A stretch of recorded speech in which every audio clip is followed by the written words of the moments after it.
Expérimente ta main puissante, nous voulons te voir. Bonjour, bonsoir, tout dépend de l'ère à laquelle vous me suivez. Je suis Moïse Mazambi Mozart et nous sommes à notre 7e numéro vraiment de cette première série de messages que nous avons tout simplement appelé le message d'alarme parce qu'il s'agit ici de révolutionner, réveiller, alarmer l'Église par rapport à un danger qui est imminent et qui est en train de venir. Alors nous avons fait 7 messages et aujourd'hui on va conclure avec le 7e message que nous sommes en train d'adresser à l'Église négro-africaine et tel a été notre thème. Avant d'aller plus loin, j'aimerais dire merci à Dieu sincèrement pour ce 7e numéro. Ça n'a pas été facile, mais nous y sommes véritablement. Merci à vous tous qui nous avez suivis fidèlement jour après jour. À vous qui vous êtes abonnés à cette nouvelle chaîne. J'aimerais vous donner la grande annonce ici, c'est que ce n'est pas seulement cette série de messages que nous aurons. Très bientôt, on aura d'autres numéros où nous allons parler de la doctrine et nous allons vraiment approfondir ces messages, entrer en profondeur par rapport à ce qui est spirituel. J'aimerais aussi dire merci à toute l'équipe technique. Je parle ici du frère Dauphin, du frère Manix, des techniciens excellents et à Shine Record, ces studios qui m'a aidé vraiment à produire ces lives. Merci à toute l'équipe et que Dieu vous bénisse sincèrement. Alors, nous allons commencer pour ce soir et je vous dis bienvenue. L'une des choses qui est basée dans ce message à l'Église négro-africaine et ce que nous sommes en train de faire, c'est exactement ceci et j'aimerais vous l'expliquer.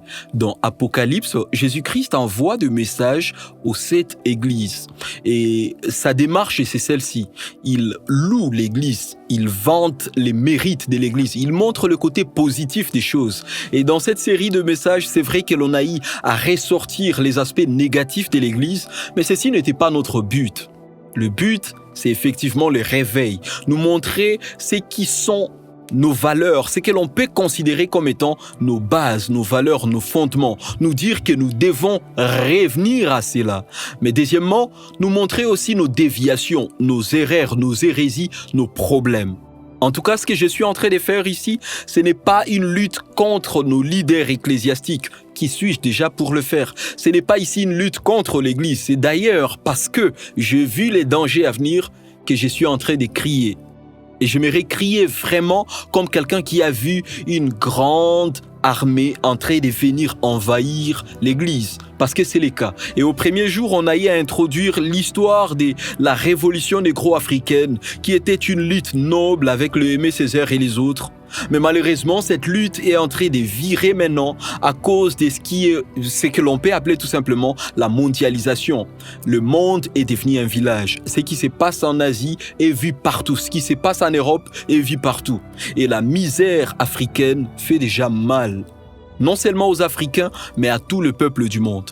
L'une des choses que ces gens sont en train de demander, de prôner et d'initier, c'est la religion négro-africaine. Cette religion est en train d'infiltrer l'Église. Et ici, c'est le temps vraiment de les dire. On a eu à citer par-ci, par-là des exemples. On s'était retenu, on ne voulait pas vraiment exposer l'Église dans les lieux publics. Mais mon but, c'est de citer des exemples afin d'identifier ce qui est en train de se passer et de dénoncer les choses. La culture africaine, c'est une culture sorcière. Disons-nous les choses en face. C'est un Africain qui vous parle. Et les animistes ne cachent pas, ils disent que nous, notre force, c'est la sorcellerie, le fétichisme et toutes ces choses. Et tout Africain est lié à l'autel négro-africain. Oh oui, que tu sois en Europe, que tu sois partout, tu seras étonné de voir que les choses que toi tu es en train de vivre, les combats que tu as, c'est vraiment les mêmes combats que tes frères africains qui sont restés en Afrique. Ils ne mettent pas au monde en Afrique. Toi aussi, tu ne mets pas au monde en Europe. On peut fuir quelque chose géographiquement, mais on ne peut pas fuir le monde spirituel géographiquement. Et en parlant de l'autel maintenant de l'Église négro-africaine, c'est avec ça que je vais conclure, je vais parler de la place de la croix de Golgotha, mais en Afrique. En tant qu'Église négro-africaine, notre force, c'est l'autel des Golgotha. C'est ça notre autel principal. Même quand on parle de la puissance des autels, des enseignements des autels, par-ci, par-là, je ne suis pas très convaincu avec certaines déviations doctrinales. Je ne suis pas obligé, et les gens ne sont pas obligés de me convaincre. Mais moi, mon enseignement par rapport à cela, c'est que l'autel principal et puissant, c'est l'autel des Golgotha. Et ici, j'aimerais maintenant particulariser cet hôtel en Afrique. Vous savez que nous pouvons tous venir à Christ, mais mon challenge ne sera pas forcément le challenge de l'autre. Il y a ceux-là qui, leur problème vraiment du péché, c'est l'impudicité. Mais pour d'autres, l'impudicité n'est pas pour eux un problème. Ils peuvent dormir dans une même maison avec des prostituées, chacune dans sa chambre, et ils ne seront pas forcément tentés. Il y a d'autres, leur problème, c'est l'alcoolisme. C'est quand tu le mets dans une maison où il y a une bouteille, là maintenant tu les tentes. Mais le mettre à côté de l'argent, il ne va pas voler. Lui, ça ne les tente pas. Le mettre à côté du tabac, il ne va pas fumer. Ce n'est pas son domaine des tentations. L'apôtre Paul explique ceci, que nous sommes des oliviers sauvages. Le Seigneur nous a coupés dans la forêt et il nous a greffés sur l'olivier principal qui est Israël. Alors écoutez-moi, quand on nous a coupés, chacun est venu de sa branche, chacun est venu de son arbre généalogique et chacun est venu avec ses défis. Les défis qu'il y a en Afrique ne sont pas forcément les défis qu'il y a en Europe. Les défis que vous avez en tant que chrétien, les combats que vous avez avec votre chair ne sont pas les combats généralisés partout. Alors c'est là que vraiment j'aimerais que vous puissiez attirer votre attention sur le fait que nous sommes l'église négro-africaine, nous avons nos défis. Et en tant qu'église négro-africaine, nous devons clarifier notre spiritualité. Alors j'aimerais parler ici à mes pères, chers parents dans la foi, vous qui nous avez précédés dans ces choses. Je ne suis pas contre vous, mais je pense qu'il est plus que temps que vous puissiez vous définir comme Josué. Si vous êtes vraiment des Christ, dites-les clairement. Soyez simples dans vos modes opératoires. Ne nous compliquez pas la vie. Ah oui, ne nous compliquez pas la vie. On a vu les féticheurs faire ceci. Toi aussi, tu fais la même chose. Ce n'est plus la Bible. Soyez simples. Simplifions les choses étant en Afrique. Pourquoi? Parce que les défis que nous avons en Afrique, nous luttons contre le féticheur. Nous luttons contre les sorciers. J'ai eu à les citer ici, dans l'un des numéros. Soumanguru Kanté, c'est un roi, un empereur de l'Empire du Mali, mais que l'on étudie à l'école, et dans l'histoire, on cite le fait qu'il était sorcier. Papa, nous avons à lutter contre la sorcellerie. Tu viens évangéliser les gens en Afrique? Eh bien, sois rassuré vraiment que tu as touché tous les domaines pendant la cure d'âme. Parce que oui, il y a des sorciers et sorcières, et ces gens se convertissent difficilement. J'aimerais être sincère avec vous. Tu prêches, ils peuvent avoir la bonne morale. Mais la bonne morale ne sauve pas. Ça, c'est l'éducation civique et morale. Ça ne sauve pas. Tu peux avoir un bon comportement et aller en enfer. Je parle ici de la spiritualité. Je parle des racines spirituelles. En tant qu'Église négro-africaine, nous avons nos challenges. Mais ce que l'on est en train de nous reprocher le plus, et j'aimerais conclure avec ça parce que je vais me baser là-dessus, c'est notre système de leadership. J'aimerais vous amener dans l'histoire un peu. L'Église est née dans ses déracines. Nous venons de nos arrière-parents en tant qu'Africains et nos arrière-parents étaient des chefs. En Afrique, la femme n'avait pas beaucoup de mots. C'est d'ailleurs, il y a certaines cultures, bien sûr, chez les Bakongo, en RDC où il y a le matriarcat, où c'est la femme qui a la suprématie. Dans certaines cultures, la femme a une certaine place, mais en général en Afrique, la femme n'a pas beaucoup de place. Nous naissons de ces cultures-là. Nous venons des cultures où l'homme est le chef et les enfants sont là pour chercher pour leur père. Ah oui, voilà même pourquoi nous mettons beaucoup d'enfants au monde, parce que nous nous disons que nos enfants, c'est un investissement. Drôle de chose, au XXIe siècle, il y a encore des parents qui disent, ils appellent leurs filles mes vaches. Non, vous substituez vos filles, vous monétisez vos filles, vous leur monnayez. Et ça, c'est drôle. Aujourd'hui encore, les gens réfléchissent comme ça. Mais ce sont nos réalités africaines. Nous devons nous connaître pour savoir qu'est-ce que la croix a à éradiquer dans nos cultures. Qu'est-ce que nous devons détruire en tant qu'Église négro-africaine? Quand nous venons à Christ avec nos cultures, devrions-nous copier la culture européenne ou devrions-nous détruire nos cultures? Qu'est-ce que nous avons à détruire? Ça là, on les découvre quand on se connaît. Et j'aimerais vous dire que nous venons de là-bas.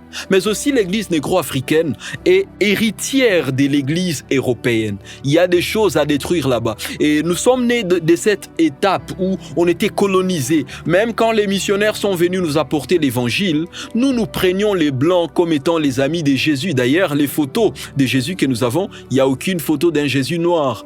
Les jours où tu fais un songe, un cauchemar, disons, où tu vois un noir te poursuivre, tu dis au nom de Jésus. Mais quand tu vois un blanc habillé en blanc, tu dis, je vis un ange. Ça, c'est la mentalité négro-africaine. Et nous devons nous décomplexer de ces choses. Pourquoi? Parce que quand on nous a apporté l'évangile, on nous a montré que le blanc, effectivement, il est blanc, il est saint. C'est très faux. Les blancs sont très païens, très pécheurs. Chez eux, il n'y a plus de sexe. Hommes, femmes, on ne sait plus le situer. J'ai y à le dire ici. Alors nous devons nous décomplexer et nous décolonialiser tout simplement. L'église négro-africaine doit devenir indépendante. Mais dans notre indépendance maintenant, ne tombons pas dans la déviation. Quand nous devenons indépendants, où est-ce que nous allons? Nous revenons sur nos bases. Voilà même pourquoi nos pasteurs veulent être les chefs. Ils ont hérité des colons blancs qui, eux, étaient des chefs. Et quand ils sont devenus pasteurs, ils veulent tout de suite être des rois. Malheureusement, avec le mouvement aussi des réveils, nous avons presque imité la même chose. Presque. Nous sommes devenus des rois, des chefs, des daddies, des pères. Est-ce que c'est anti-biblique? C'est pas ce que je suis en train de dire. Je suis tout simplement en train de dire que est-ce que nous nous sommes repositionnés par rapport aux Saintes Écritures? Lisons un moment le passage. J'aimerais lire vraiment avec vous ce que Jésus disait par rapport à son leadership. Je suis dans le livre de Jean chapitre 14, le verset 12. La parole de Dieu dit ceci.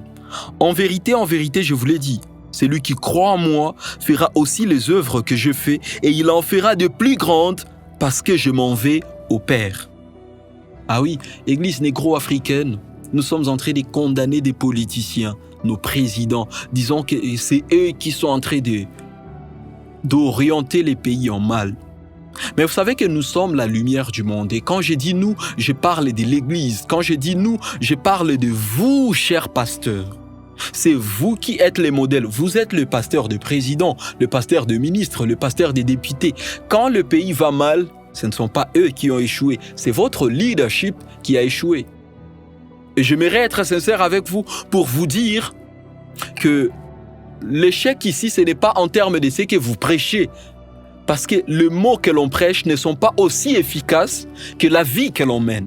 L'échec, c'est en termes de vie que vous menez. Quelle vie est-ce que vous menez? Êtes-vous toujours dans la vérité ou vous prêchez quelque chose pendant que vous croyez en quelque chose d'autre et vous pratiquez quelque chose d'autre? Le leadership commence avec la vision. Il n'y a pas de leader sans vision. Où est-ce que vous amenez le peuple des dieux? La vision, c'est cette image de la finalité. Pendant que les plans maintenant, c'est l'image du parcours vers la finalité. La vision, c'est l'image de la fin. J'aime beaucoup ce que les architectes font. Quand ils veulent bâtir une maison, ils commencent par cartographier la maison, mettre les plans et ils vous disent comment ça sera. Ils vous montrent même ici il y aura des véhicules, ici il y aura des fleurs, ici il y aura un escalier, les gens monteront par ici. Et quand il fera noir, ici il y aura des ampoules. Ils vous montrent l'image de ce que sera votre maison plus tard. Ainsi, un leader qui ne sait pas où est-ce qu'il amène son peuple, il n'est pas un leader. Cher pasteur, es-tu un leader? La Bible dit, nous sommes la lumière du monde. Et quand Dieu crée les luminaires, il leur donne le pouvoir de présider, les uns pendant les jours, les autres pendant la nuit. Présider, c'est l'idée, conduire. Est-ce que l'Église négro-africaine conduit l'Afrique vers la vérité? Après 50 ans d'indépendance, après 60, 70 ans d'indépendance, l'Église négro-africaine est conduite par les Noirs. Est-ce que nous avons été suffisamment capables d'influencer notre société en sorte que nous avons bâti des États puissants, capables de rivaliser avec le monde?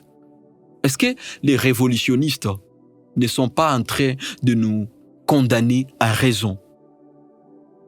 Voici comment on examine le leadership. Le leadership de Jésus a été réussi. Pourquoi? Parce que plusieurs années après, l'évangile est encore prêché. Là, je suis en train de lire les écrits que je n'ai pas écrits, mais je vous les traduis, je vous les prêche. Parce que quelqu'un me l'a aussi prêché. Ainsi de suite, le flambeau s'est transmis. Cher pasteur, si on examinait votre leadership, d'ici 5 ans, 10 ans, qui prêchera ce que vous êtes en train de prêcher? Qui va prendre le relais après vous? Je loue beaucoup le leadership de quelqu'un, je cite rarement les noms, mais je me permets de citer, c'est un père dans la foi, il s'appelle l'apôtre Roland Dallot, un père dans l'église de la RDC. Ce papa a réussi son leadership parce que tout simplement, même après lui, il est encore vivant, mais on peut voir la race des personnes qui sont en train de faire ce qu'il aurait dû faire. On réussit le leadership quand on produit des leaders. Jésus a eu à produire des personnes que l'on a pendues. Savez-vous que l'histoire de l'Église montre que Pierre devrait aussi mourir à la croix jusqu'à ce qu'il a dit « Non, je ne mourrai pas comme mon maître. Je préfère que vous puissiez me renverser. » Pourquoi est-ce que cela est arrivé? Parce qu'il a tellement ressemblé à Jésus que quand on le voyait, on voulait le crucifier comme Jésus. Papa, pasteur, révérend, bishop, daddy, est-ce que tu as des gens dans ton église qui peuvent tellement croire en ta vision qu'ils pourront en mourir? Ça, c'est l'exemple que nous devrions montrer. Et comment est-ce qu'on arrive à produire des leaders? Premièrement, avoir une vision. Deuxièmement, avoir des personnes avec lesquelles on travaille. Des personnes avec lesquelles tu tisses une relation amicale, fraternelle. Ça ne commence pas d'abord avec les chefs et les subalternes. Non. Tu ne peux pas être un bon leader si tu commences par ça. Comment est-ce que tu vas m'influencer si tu es déjà un leader des positions? La position vient après. Ça commence d'abord par la relation. Vous verrez Jésus laver le pied de ses disciples. Il ne les appelait pas ses disciples. Il disait lui-même, je ne vous appelle plus mes disciples, je vous appelle mes amis. Quand Judas est venu le sacrifier, vous savez comment il a appelé? Mon ami, ce que tu as à faire, fais-le vite. Jésus a appelé ses disciples ses amis. La deuxième chose, c'est l'investissement. Est-ce que vous investissez suffisamment dans la vision auquel vous avez? Est-ce que vous êtes le premier à investir suffisamment dans votre vision? Est-ce que vous travaillez plus? Vous verrez Jésus prier plus que les disciples. Il faisait des pas de plus. Et puis il est venu leur dire, vous n'avez même pas été capable de veiller avec moi pendant 1 heure.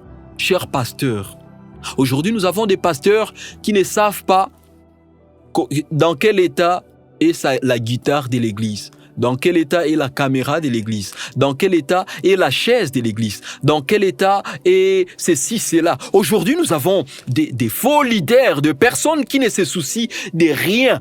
Un pasteur qui saute la saleté dans son église, lui, tout ce qu'il attend, c'est d'aller prêcher et la fin du mois qu'on lui donne la dîme. Tu n'es pas un leader, tu as hérité d'une église. Tu n'as pas les soucis de ton église. Est-ce que tu investis suffisamment dans ta vision? Est-ce que tu investis vraiment dans ce que tu crois? Et quand je parle ici de ce que nous croyons, je préfère parler de manière corporative, Église négro-africaine. Est-ce que nous investissons suffisamment dans la vision de l'évangélisation, dans la vision de gagner des âmes? Est-ce que nous sommes en train encore de gagner des âmes? Combien d'argent nous mettons pour gagner des âmes et combien d'argent nous mettons pour nous acheter des vestes, pour nous acheter des parcelles, des véhicules? Il y a des leaders. L'Église est dans un état de la honte totale et pourtant lui, il est sapé comme jamais, comme les gens du monde disent. Sa montre coûte $500. Mais le micro fait des bruits. Est-ce que tu investis suffisamment pour ce que tu crois? Est-ce que nous investissons suffisamment pour le salut des âmes? Quand tu jeûnes, et surtout nous qui sommes jeunes dans le ministère, quand tu pars jeûner là, qu'est-ce que tu dis à Dieu? Seigneur, élève-moi, Seigneur, donne-moi encore, ouvre-moi les portes, ou c'est que tu devrais dire à Dieu, c'est ce qui concorde avec ta vision. Seigneur, donne-moi une âme aujourd'hui. Seigneur, donne-moi de consoler quelqu'un. Seigneur, donne-moi d'édifier quelqu'un. Seigneur, donne-moi. Est-ce que nous voyons les choses selon la Bible, ou nous sommes égoïstes? Qu'est-ce que nous visons évidemment? Oh Moïse, tu devrais te prêcher à toi. Quand tu es venu devant ces micros pour nous parler, est-ce que tu es venu vraiment chercher le réveil de nos âmes, ou tu es venu chercher des abonnés, ou tu es venu chercher à être connu, à être vu? Que Dieu nous aide, Église négro-africaine. On nous critique peut-être avec raison. Nous ne cherchons plus la cause. Nous ne cherchons plus ce qui était la vision de Jésus. Église négro-africaine, j'aimerais vous rappeler que l'apôtre Paul n'avait pas de caméra, il n'avait pas de micro, et pourtant, nous les lisons encore aujourd'hui. Il a bouleversé le monde. Un serviteur de Dieu qui a encore la vision de l'évangile, il n'a pas besoin d'un équipement. Pourquoi est-ce que tu ne pars pas? Je n'ai pas encore l'estrade, je n'ai pas encore ceci. Non, non, non, tu as tes genoux, tu as ta voix. Si vraiment c'est l'appel de Dieu, pourquoi est-ce que tu ne peux pas commencer dans les néants? Est-ce que nous croyons toujours? Est-ce que nous prêchons Jésus toujours? Nous sommes égarés de notre vision. Nous n'investissons plus pour notre vision. Frère Moïse, moi je ne suis pas appelé au ministère. Je suis un technicien comme Manux. Eh bien, tu peux investir dans la vie de quelqu'un, qu'il te voit peiner dans ta vision. Moi, je suis peut-être appelé à ceci. Est-ce que tu investis suffisamment du temps? Aujourd'hui, il y a des tutoriels, je pense que c'est comme ça qu'on les appelle, sur YouTube, qui te montrent par rapport à ton domaine. Est-ce que tu es capable de veiller? Non pas veiller en train de suivre le match, non pas veiller en train de suivre des séries, mais veiller en train d'améliorer ta vision, de t'amener positivement vers la croissance de ta vision. Est-ce que tu es celui qui investit le plus dans ta vision? Troisième chose, investir dans la vie de ceux qui te suivent,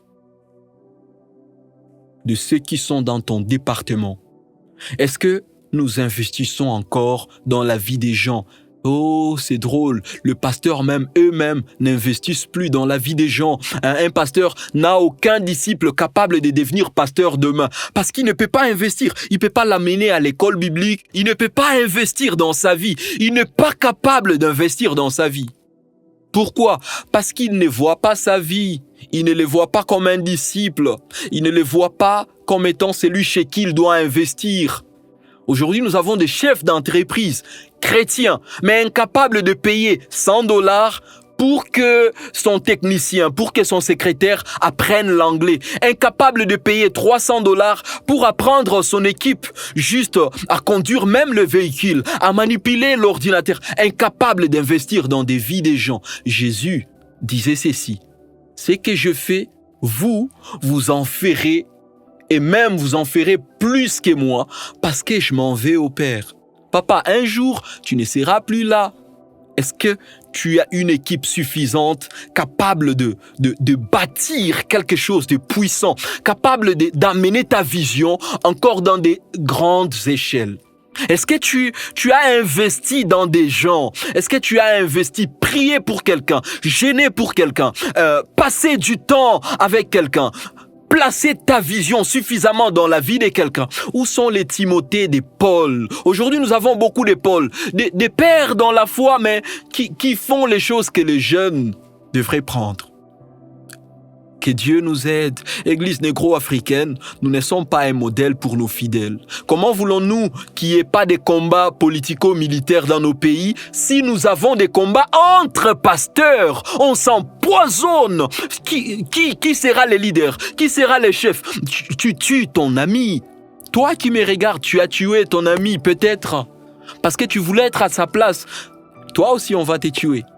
On récolte ce qu'on a sémé, dit la Bible. On ne se moque pas des dieux. C'est qu'un homme a sémé, il le moissonnera. Que Dieu nous aide, chers amis. Que Dieu nous aide. Que Dieu nous aide à investir dans des vies des gens. Est-ce que nous investissons encore dans la vie des gens? Où sont les leaders, des pasteurs qui vont payer les frais académiques d'un médecin parce qu'ils ont la vision de créer un hôpital. Où sont des leaders, des personnes capables d'investir dans la vie d'un maître avocat parce qu'il va devenir quelqu'un demain? Que Dieu nous aide, chers amis, que Dieu nous aide à bâtir l'église négro-africaine, à bâtir dans le vie des gens. Aujourd'hui, nous bâtissons des beaux temples, c'est très bien, je suis pas contre ça. Mais écoutez, avant de bâtir dans les temples vus de main d'homme, bâtissons dans des vies des gens. D'abord, tu fais des appels de fonds pour payer des sacs de ciment, mais tu es incapable de faire un appel de fonds pour payer les études d'un orphelin qui est dans ton église. Incapable d'investir dans la vie des jeunes gens qui sont dans ton église. Incapable de payer. Aujourd'hui, nous disons que le musicien demande trop. Est-ce que tu connais que la plupart des musiciens, ils ont appris la musique aussi pour vivre? Oui, disons les choses. Cash, mes chers amis. Ils servent Dieu. Toi aussi, pasteur, tu sers Dieu. Mais toi, on te paye. Eux, on ne peut pas le payer. Pourquoi? Investissons dans la vie des gens. Et j'aimerais vous annoncer, il y a de cela derrière quelques temps, le Seigneur m'avait averti, c'est là. On avait une conférence des réveils à Bukavu. Il y aura bientôt des musiciens qui vont se révolter dans nos églises. Et ce sera de nos fautes parce que nous, leaders d'église, on n'a pas su savoir gérer ces gens. Quelqu'un, il n'a plus de parents. Il a appris la guitare, il a passé des nuits avec sa guitare, il sait jouer à la guitare. Quand il part dans des boîtes de nuit, on va le payer cher. Vous êtes incapable d'investir dans sa vie, de lui payer la dot, de lui payer une maison. Non, tu n'es pas un bon leader. Et puis après, un leader doit produire des leaders. Sommes-nous aujourd'hui capables de produire des leaders politiques dans nos pays? À partir de l'Église, si nous sommes incapables de produire des leaders dans des conducteurs de chorale, comment voulons-nous produire des présidents, des chefs d'État? Église négro-africaine, on nous critique, peut-être à juste titre. Nous ne suivons plus le modèle de Jésus. Notre leadership, c'est celui d'être sur des affiches, dans des lieux publics, être élevé. Et nous sommes étonnés de voir des chefs d'État aussi avec des affiches. Ils ont copié chez les pasteurs. Nous sommes étonnés de voir des chefs d'État partout où chez nous, c'est bizarre, hein? Bizarre. Même pour des bus qui amènent, je sais pas moi, des ordures dans des poubelles publiques, on y écrit dans des chefs tels, dans de tels ministres. Pourquoi est-ce qu'on les fait? Parce que dans nos églises, même pour chanter, entonner une chanson, avant d'entonner, on dit « Merci à Daddy ». Que Dieu nous aide. Église négro-africaine, réveille-toi. Il est plus que temps que tu prennes tes responsabilités. Reviens sur les bases de l'évangile. Église négro-africaine, garde le flambeau. J'aimerais conclure en adressant un message à la nouvelle génération. Ne copions pas les mauvais exemples de nos pères. Il y a parmi nos pères qui sont dans des fétichismes, qui sont dans la franc-maçonnerie. Alors ne les copions pas. Deuxième chose, servons Jésus, non pas le public. Parce que à force de chercher le public, tu vas éviter l'école des dieux, tu vas éviter le désert, et tu vas vouloir sauter les étapes. Et ça va t'amener à toucher le feu. Le but d'un serviteur, c'est de plaire à son maître. Le but d'un serviteur, c'est qu'à la fin qu'on dise « bon et fidèle serviteur, entre dans la joie de ton maître ». Oh jeunes gens, vous qui me suivez, cherchons à servir Dieu, pas le public, pas Internet. À peine tu as fait une action, tout de suite, voici comment était notre culte. Qu'est-ce que tu cherches, papa? Qu'on t'acclame? On t'a déjà acclamé. Et puis après, tu haïs quoi? Que Dieu nous aide. Je suis pas contre le fait d'afficher les images, comprenez-moi dans les contextes, mais que Dieu nous aide. Église négro-africaine, jeunes gens, vous qui me suivez, relevons les défis. Et hier, pendant que je préparais, c'était à la fin quand je priais, le Saint-Esprit m'a mis à cœur par rapport à une jeune sœur. Je ne sais pas si tu vas me suivre, mais tu es peut-être la seule vierge actuellement dans ton environnement et tu es acculé. Que Dieu t'aide à comprendre que tu dois garder les flambeaux. Pendant que le diable va se vanter d'avoir détruit toutes les jeunes filles de ton environnement, peut-être de ton église ou de ta famille, je ne sais pas dans quel environnement tu te trouves, mais que toi, pour toi, Dieu se tape la poitrine et qu'il dise « Ma fille est là-bas ». Église négro-africaine, relevons les défis. Et vous, jeunes de cette future église négro-africaine, relevons les défis. Rebâtissons l'église. Ne servons pas le public, servons Jésus. Je finis avec cette histoire de mon ami, un jeune homme comme moi, avec une flamme énorme du Saint-Esprit, oint par le Saint-Esprit, puissant dans l'enseignement de la parole. Son pasteur titulaire l'a tellement aimé qu'il voulait faire de lui son pasteur assistant et il l'a fait. À un certain moment, le pasteur devrait aller aux États-Unis et lui laisser l'église. Mais malheureusement, ces pasteurs travaillaient avec des forces occultes. Et puis il l'a dit, voilà, tu peux pas rester comme ça, on doit faire quelques rituels puissants. Il lui a pas dit qu'il va l'initier dans la franc-maçonnerie. Il lui a juste dit qu'il faut qu'il vienne à 0 heure. Ils vont prier des prières spéciales avec des bougies, voilà, et des parfums spéciaux parce qu'il faut qu'ils attirent quelques forces et il faut qu'il y ait une onction particulière. Et mon ami l'a senti, le Saint-Esprit lui a dit quelque chose. Ne va pas, il sentait des malaises. Il m'a écrit vers 20h. Il m'a dit, Moïse, mon père spirituel m'a appelé, mon daddy m'a appelé. Et il est respecté comme jamais. Soit dit en passant, chers amis, on ne respecte pas son pasteur plus que Dieu. Ah oui, chacun rendra compte de ses actions. Et cet ami-là m'a dit, et je lui ai dit, qu'est-ce que ton cœur te dit? Il a dit, je suspecte que quelque chose n'est pas bien est en train de se tramer. Je lui ai dit, n'y pars pas. Le lendemain, il a fouillé la ville parce qu'il a découvert que son pasteur était franc-maçon. Église négro-africaine, la plupart de tes leaders sont dans la franc-maçonnerie, sont dans le fétichisme. La plupart, je ne dis pas tous, mais la plupart.